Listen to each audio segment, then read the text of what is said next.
Welcome to Deep Conversations Podcast, everybody. I'm your host, Ryan Stewart, and today I am here. I'm blessed to have a brother I got to know well down in Virginia by the name of Verlie Word. If you could, I want you to start just to explain, give us a little bit of a background of yourself. You know where you grew up and how your childhood was. My name is Verlie Word, and I grew up in Halifax, Virginia. Rural area down south.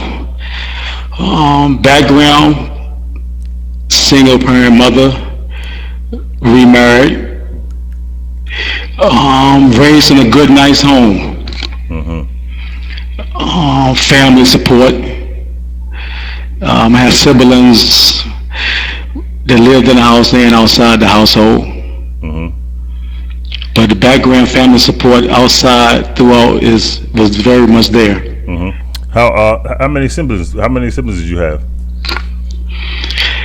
I have 3 in the household with my mother.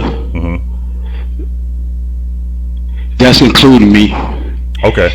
And so and outside of the household with my father, up your way, Wilmington, nowhere. Yeah, we talked there's about 3. that. Yeah. And I also have more brothers in Virginia. Okay. Now, what I wanna, what I wanna ask you, we talked about before. You ended up in prison, and you said you did 2 life sentences plus 10 years. Yes, that's what I'm doing now. So, I guess what I want to ask you, what I want to bring my audience in is the environment inside of the prison, because again we talked the other day, and you were saying that the mental state is extremely bad. Can you just kind of give a little idea of that a little bit? The experience for me, I'm gonna go with the negative side first. Okay. You never know how bad people is until you be around them. So I was looking at my situation, and we know the saying, someone is always in a worse place. And mentally, I seen that firsthand.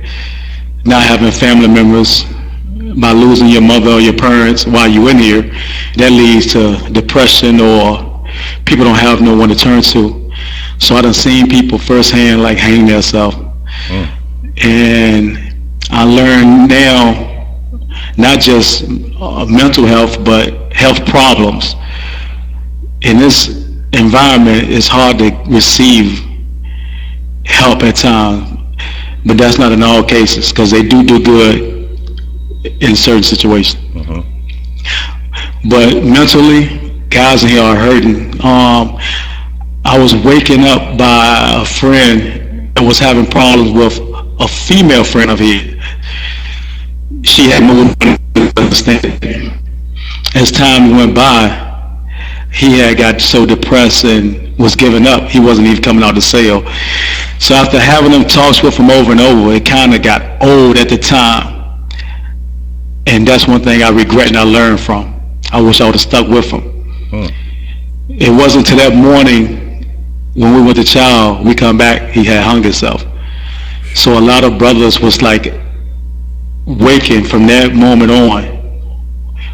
And depression can hide itself. So just brushing off a conversation, or if you engage with it, you have to think long term, because some brothers will just give you that conversation just to get you out the way. But their actions can't hide it if they stand in the cell, not eating, not sticking to the routine they usually do daily, in and out. We're in a fish bubble, so after a year time, you'll pick up people's routine, even if you're not trying to. So that's a ripple effect. Even if you really don't know the person or rock with them, it's like that's a setting, so that environment get clouded with who's next, or that could have been me. Because truthfully, I don't know too many guys that have been in this environment that haven't thought of self-harm or just some form of depression, because it comes in so many different forms. And I learned that from after I was locked up, that I had psychiatric dysfunction. I'm sorry, and it's a form of hallucination. Okay. And so I'm thankful for that. God has removed that from me, because I was dealing with that on the outside and came to prison with it, but didn't have no idea what it was. So that's some of the good. Some of the good that you said. You said there is help sometimes for certain things. So you was able to get some help with that. I'm gonna say I didn't get help from the here. The Lord delivered me from that. Okay. But they do have help for that. Okay. And I try to encourage guys now, don't be ashamed, because sometimes men are here like they're looking if they seek for help. So the best way to show them is by example. So bring it up in conversations, or offer to even go with them. So I want to ask you, when was what was the moment for you that you realized you needed a change? You know what I mean? I mean, like you said, you said God delivered you from a lot of things, but when did you realize for you, being in there, that it was like, you know what, it's time to change a lot of the things for me? Right.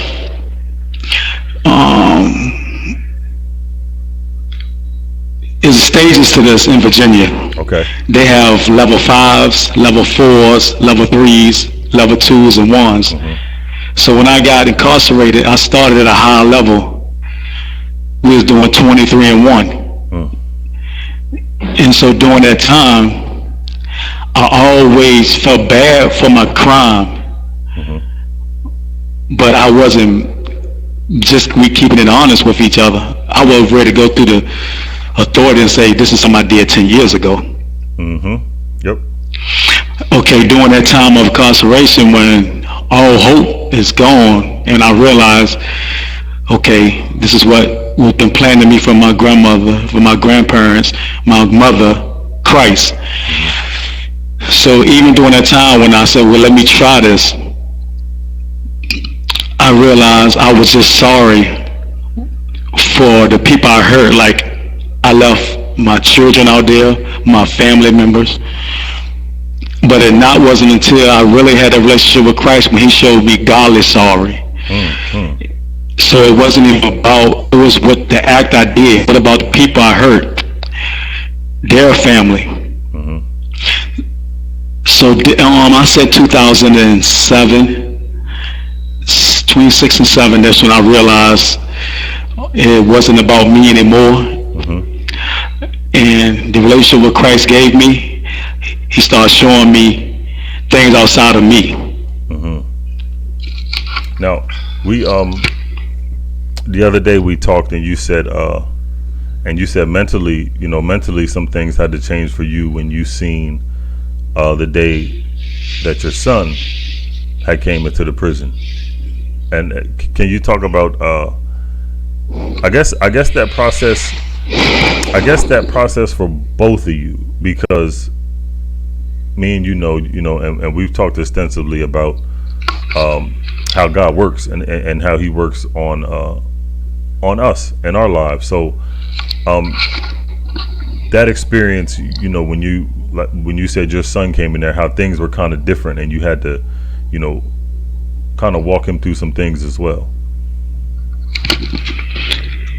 As far as my son experience, it's up and down, because it was good and bad. And I know that's kind of hard to hear. How can you say it's good having your son in prison? But once, this is for the time appointed where I'm rooted, so I know all I have to do is trust in the Lord now and pour into my son. So I was thankful for that opportunity. But the struggle came when I can see him and see who I used to be at times. And I knew the growth aspect of he have to learn. You know that saying, you learn from experience. Mm-hmm. I really don't like that saying because you can learn from it, but you don't have to. If I share what I went through, you wouldn't have to experience. So that's what's a struggle right there with my son. Mm-hmm. But I wouldn't change the time that we did have for nothing, because to see him and hold him and be able to pray with him, and I'm trusting in the seed that was planted to grow.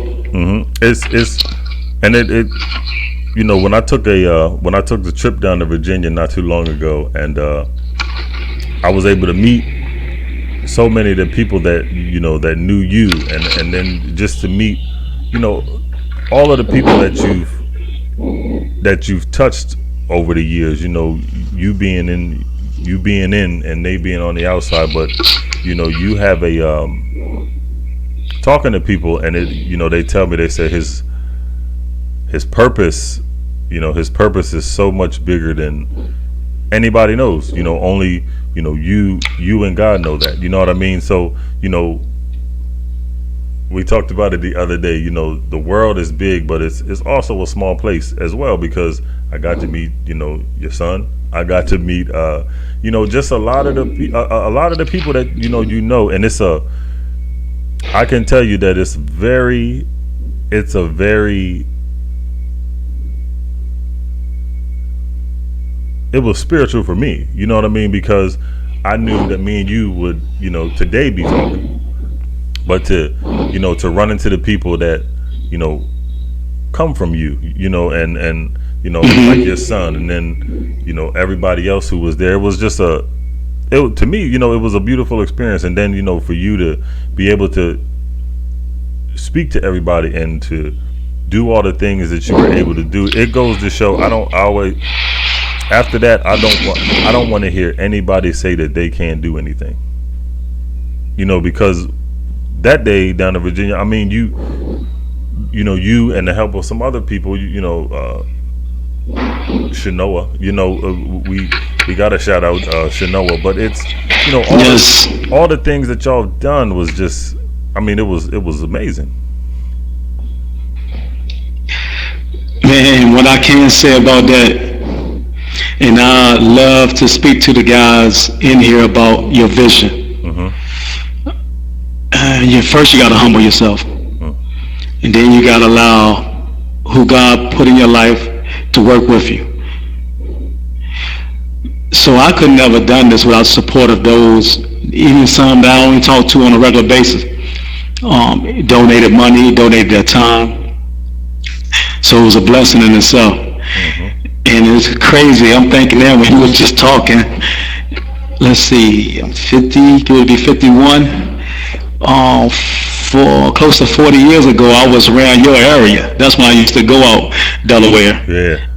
Yeah. So we know the sovereignty of God. He already knew plans and knew this day would come.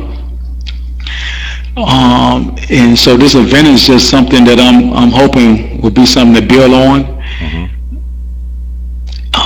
Because the ultimate goal is to get home and do more on the outside. Mm-hmm. But until then, we're going to just do it from here. Mm-hmm. Yeah, it's been,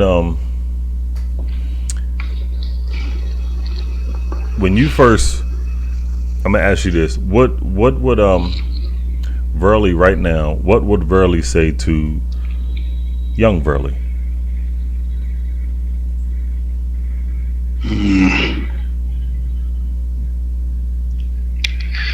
First, slow down and trust. Trust people more.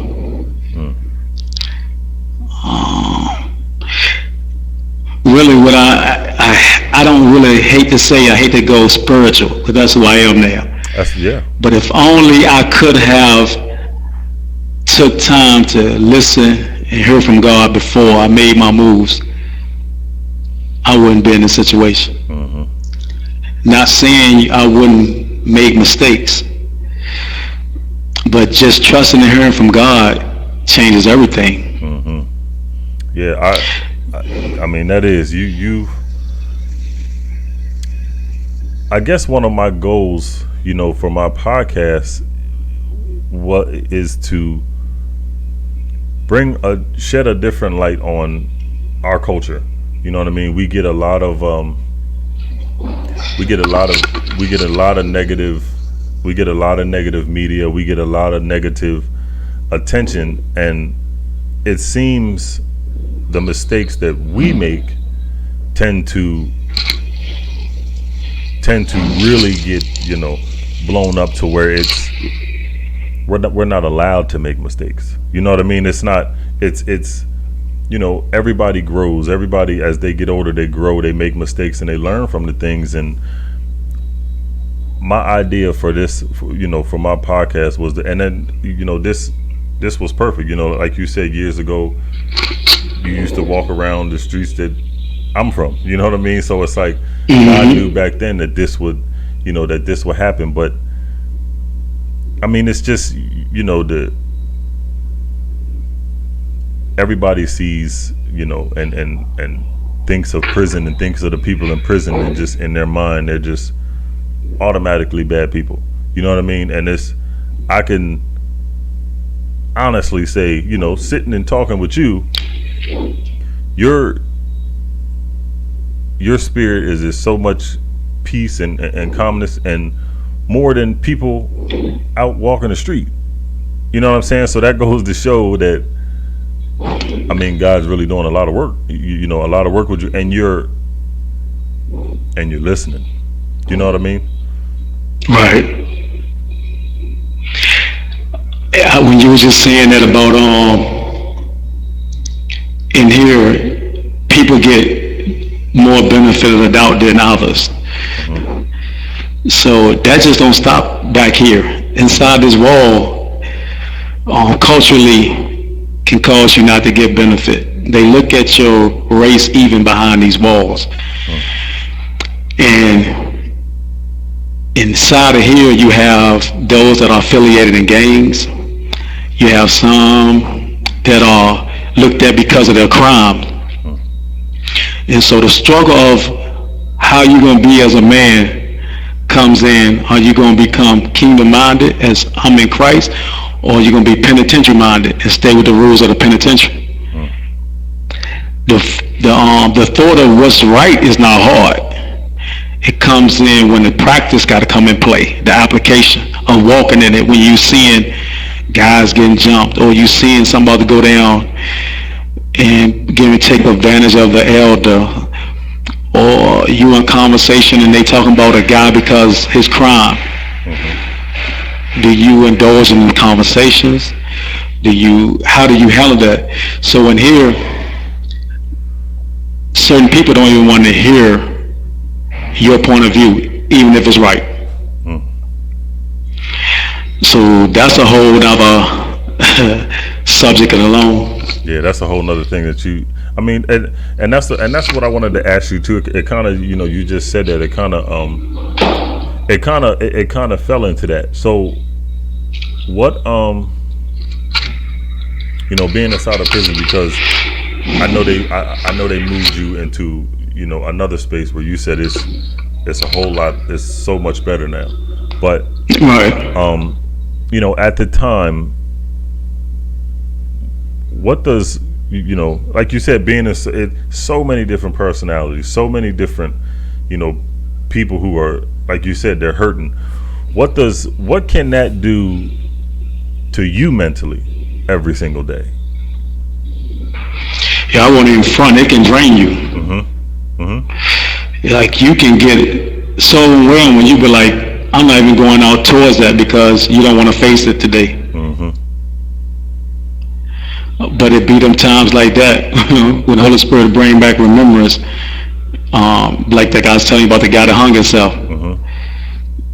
So stuff like that, you be like, well, hold up, you might want to go out there today. It'd be beneficial for both of us. I might want to go out there at first saying, not today, not you again. Yeah. But that conversation ended up, before I know it, I'm glad I went. Yeah. What has life taught you? What has life taught you mentally and spiritually about yourself? that I wasn't as strong as I thought I was. Hmm. And they're saying life's not fair. Uh, I'm just gonna say, I don't say why I'm me anymore, because there's so many things around me that shows me that I'm good. I should be grateful. Hmm. Survived cancer, Hmm. 2 major surgeries, 3 in 17 months. So I see people that leave in and out of here, and I'm talking about it with a sheet over them. Hmm. When I was in medical, and I'm watching the ones that couldn't even take care of themselves, like, so you be grateful for things. At the same time, we fall ourselves under our human category where we find ourselves complaining over things that we feel that's justified. But man, I think we need to check that. Hmm. It's listening to you, and I'm glad that we had this conversation because it gives it's given a little in-depth look at what a lot of people don't see. A lot of times, a lot of people who don't or haven't been to prison kind of make an assumption of what they think it is. You know what I mean? It's obviously, like you said, it's a place where it can be a lot of chaos.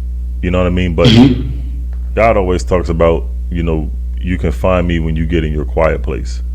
So what is your because we all can talk to God at any time. You know what I mean? But what would you say is your quiet place when you can go and just talk to Him? Oh man, let me give you two answers to that. Okay. Like you said, I'm at a new institution now. Mm. It seemed like He put me somewhere with less chaos. Mm. For whatever my next purpose is, it's more quietness around me. Like right now, you can see nothing around me. Mm-hmm. I can open this door, go take a right, and step right on the rec yard, and it's like probably 1 or 2 people on the little octagon rec yard. It's quiet. Mm-hmm. Compared to where I was at, I'm around 80 to 100 guys, all kind of noise, and the noise comes so normal that it's noise, but I'm still doing my thing. Mm-hmm. So now I'm in an environment where that noise not there. Mm. So when I was in that environment and I'm continuing to practice here, I try to be committed at a certain time.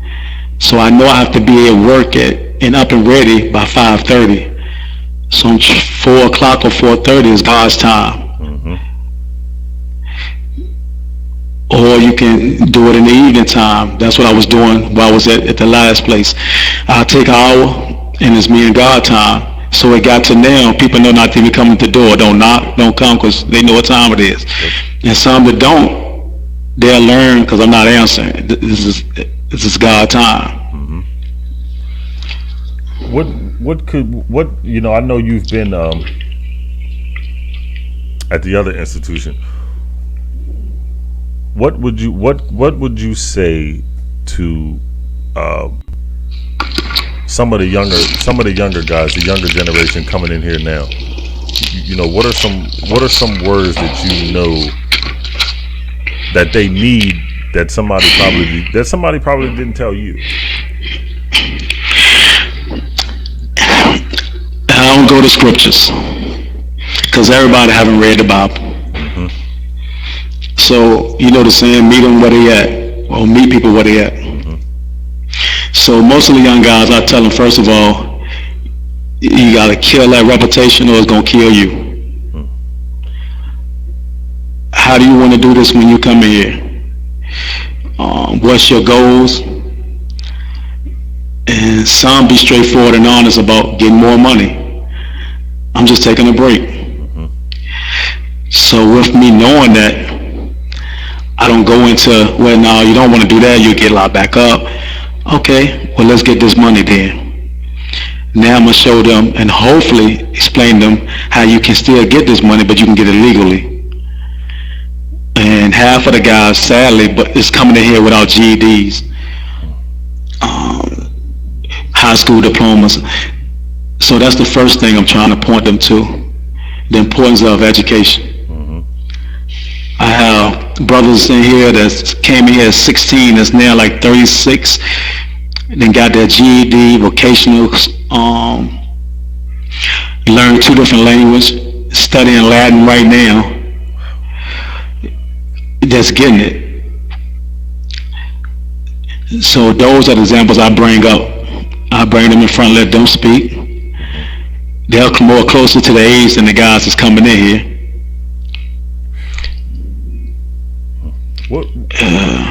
What would you what are some words of encouragement that you can give, that you can give people? Because when this, I don't know if you realize how powerful this is, and how powerful this entire conversation is, because it's a real live look at somebody who came in one way and is going to be walking out with a total different spiritual outlook on everything. You know what I mean? It's God is preparing you for, and I think you know that. I think you know that He's preparing you for something, much bigger. So, what are some words of encouragement that you can give some people who could be, who are going through some things? Yeah, I like to talk to not just those that's on the track coming to prison. Mm-hmm. The main goal is to share something to deter people from coming this route, first of all. Secondly, I want to talk to encourage people, and I have to use the word of God. If it's just, hopefully when the conversation come up and they ask me, but outside of that, I want to tell people this day that it was made, we need to rejoice in it and understand who made this day. All of us was made in the image of God. So once we know our worth and who we belong to, that changes everything. So my encouragement would be, don't give up. Trust. You have to find hope. And if it's in something outside of Christ, I want to encourage you to try Him first. I know I was bumping my head. I tried so many things on my own. And I trusted in man before I trusted in God. At one time, I trusted in my homeboys. I was faithful and loyal to them. Like, anything you wanted, Word gonna do it, especially when it came for them. And I learned, and it wasn't my fault, their fault. None of us understood how to be men. We was of age now, but we wasn't men. And so learning that's what my advice would be to younger guys. And as far as women, young women, your worth. Like I got with my daughter, and I told her, look at Genesis 1:27. Read that and understand that scripture first, and you will know who you are. 1:27, chapter 1, verse 27 to 28 tells them and tells us our worth in God. We made in His image. So who can tell you anything different? I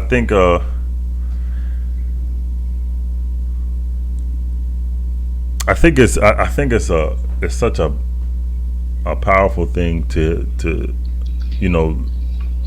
hearing you and hearing your story, and it shows, listening to you and just thinking of myself and my story and probably so many others. You know what I mean? as youth and as kids, we move so fast. You know what I mean? Because you just, we always want something right now, like right away, and you can see that with this generation now. It's not, with all the social media, everything is instant. You know what I mean? If you can't get it instant, then it's not.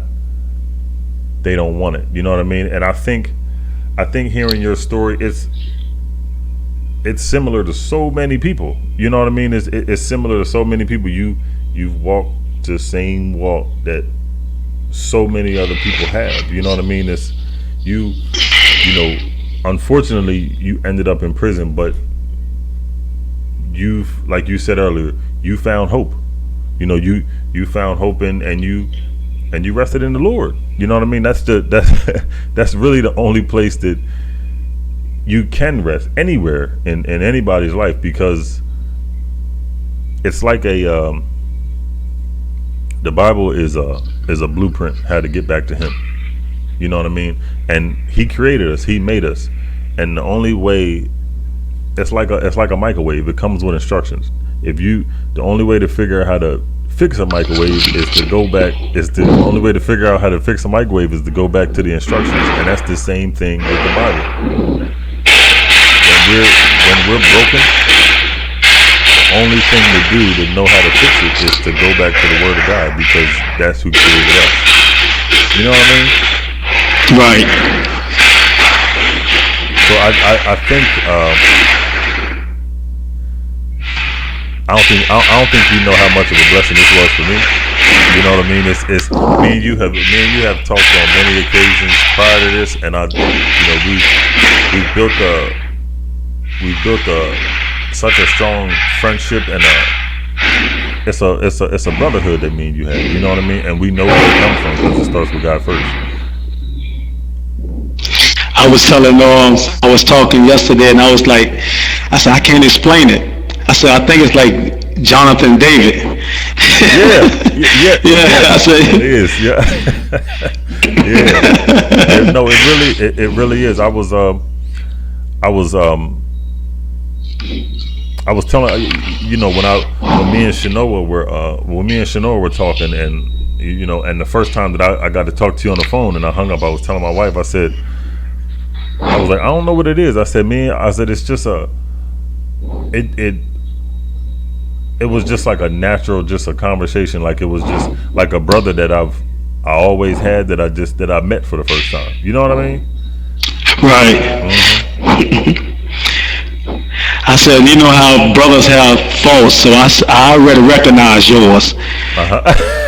That's Philly, the Eagles. Oh, the Eagles, right? Yeah. It was funny. That conversation was funny because you said, you watching the Super Bowl? I said, yeah. I said, yeah, my team is in it.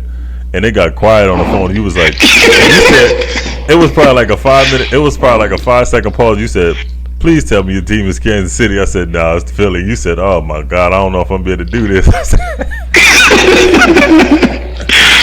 Man, but like this laughter, yeah. This is what in here, inside these walls, is so much more than what people think. It's not all violence and bad. Mm-hmm. Even people outside my faith are living. Mm-hmm. Have let the past go and moving forward. Mm-hmm. So the common ground for all of us to come together is make the environment able to deal with. You want peace. So what we try to do, we come together. Mm-hmm. Sometimes you have those that you want to bless with doing meals with, or just get together and have conversations. Mm. And I can't explain this environment compared to the other ones I was in. It's totally different. And I know it's helping me take time to prepare for what's coming up next. Mm-hmm. And it's something how you was just explaining, because it took me back to the Bible again. The one thing God asks everybody to do is just figure out how to love your neighbor like you love yourself. There's over 600 commandments, and God is saying, I gave you 10 just to follow. You can't follow 10. I took 590 of them for you. Is that you can't follow? You can't follow just the just the 10, and the one that I asked you to do, just to love your neighbor like you love yourself, because that there would bring so much more peace than what is here right now on this earth. Definitely, because I'm definitely close with people outside of Christianity. So what you following don't change how I'm supposed to walk and love you. As long as we're not compromising our faith, we're not doing anything wrong. We're called to walk in love towards everyone. I know I love the Word of God, and having fun with it and teaching and sharing, man, I'm telling you, we can go all day with that now. Yeah, and that's the thing with me. That's the same thing with me. It's just when you talk about it, I mean, it just brings so much rest in your soul. You know what I mean? Your mind is at ease because you're feeding yourself with something that's the best nourishment that you can ever give yourself. So I understand why we at times we'll start acting or reacting to certain things because we haven't fed it. What we're doing, our flesh is taking over. Yep. And just how you was talking, you said you got a lot of people that you close with from different religions, and I feel like we could all learn from each other with those things, like with the Muslims. I think one of the things that is a lost thing in the spiritual world is they have they take the time and they get on their hands and their knees and put their face on the ground when they're talking to God. We don't do that. You know what I mean? And I think I think that's one thing that is necessary because God built us from the dirt. You know what I mean? So when we put our face in the ground and talk to Him, that's where the real energy, because you're closing everything else off around you when you do that. You know what I mean? A lot of times we'll walk, which is fine sometimes too, but we walk and we talk, and we've all done it. We just walk, we're walking and we're talking to God, but you're kind of distracted from other things too. You know what I mean? Everything around you. You talking about that reverence. I definitely know what you're talking about. Yep. Their appearance of reverence is stronger in prayer because they go down and bow, prostrate themselves. Shoot, sometimes it's hard to get us in church just to get up and worship, but what we gonna do at a game? We'll make all kind of noise. Come on. So I get it, but it takes. That's why I look forward to this wear your jersey, be your Bible, because we're gonna get into teaching in the art of worship. That's funny, like you said, wear your jersey, bring the Bible. It's almost the same thing with the TV show that I have. I'm on it with a reverend. I told you he's a Cowboys fan. That's his only fault. You know what I mean? But but he's that's the thing we do.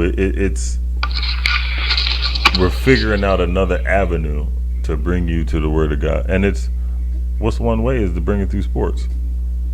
Because that right there, that's going to drop your wall down already, because now you're being you, and now we can have some conversations about some things, and you're more willing to, because you're in a comfortable space of sports.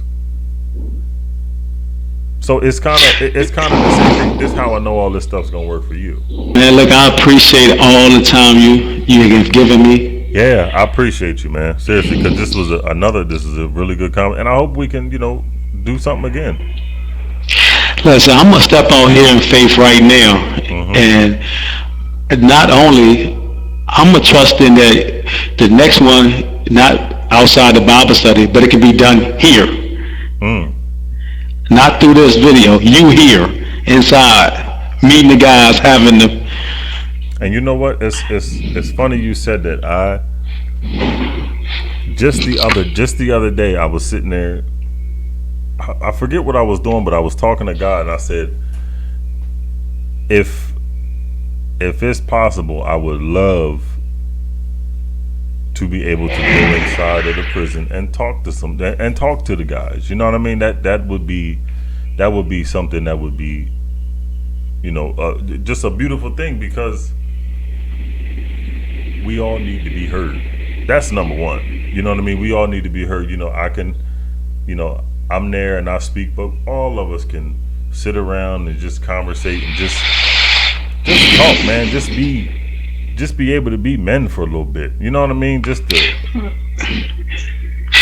to express some stuff. Just get some stuff off. Take the religious robe off and talk.